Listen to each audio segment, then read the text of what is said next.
باید یک بار دیگر زینب را ببینم. همینجور که داشت حرف میدن دید بیبی دو عالم آرام آرام اشک میریزه. تعجب کرد، گفت خانم مگه شما زینب را میشناسی؟ مگه بلایی سر زینب آمده؟ بیبی نگاه کرد فرمود ام حبیبه من زینبم.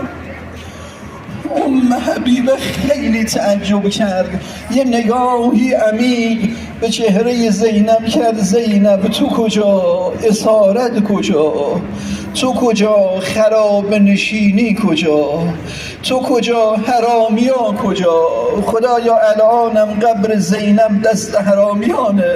یا صاحب الزمان یا قمر بنی هاشم، شما خیلی اهل غیرتید. خدایا به حد امیر عالم امکان امیر المؤمنین فرج امام زمان ما امضا بفرما.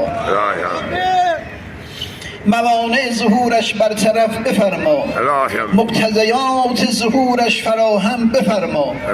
قلب نازنینش از همه ما راضی و خوشنود بگردان. همه ما را از اعوان و انصار و شیعیان حقیقیشون قلمداد بفرما. معرفت و محبت و ولایت و شفاعت و زیارتشون، براءت از دشمنانشون نصیب ما و نسل‌های بعد. همه را قریب رحمت خیرت بگردان. خادمین به اسلام و قرآن و مملکت خاص مقام محسن رهبری در کنف حمایت خودت از جمیع قضایای ارضی سماوی مصون و محفوظشون بدار.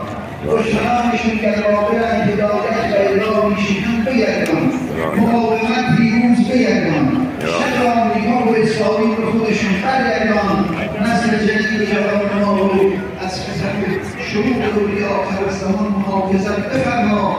خدایا چون تو سرانجام کار تو خوشنود باشی و ما دستیار اهل علی ولی صاحب ذوالفقار بالنبی الأول و به حرمت سورة المبارکة الفاتحه نستودع الصلوات على محمد محمد.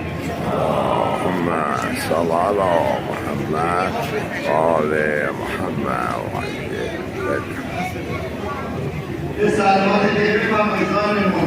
اللهم صل على محمد وآل محمد وعجل فرجه.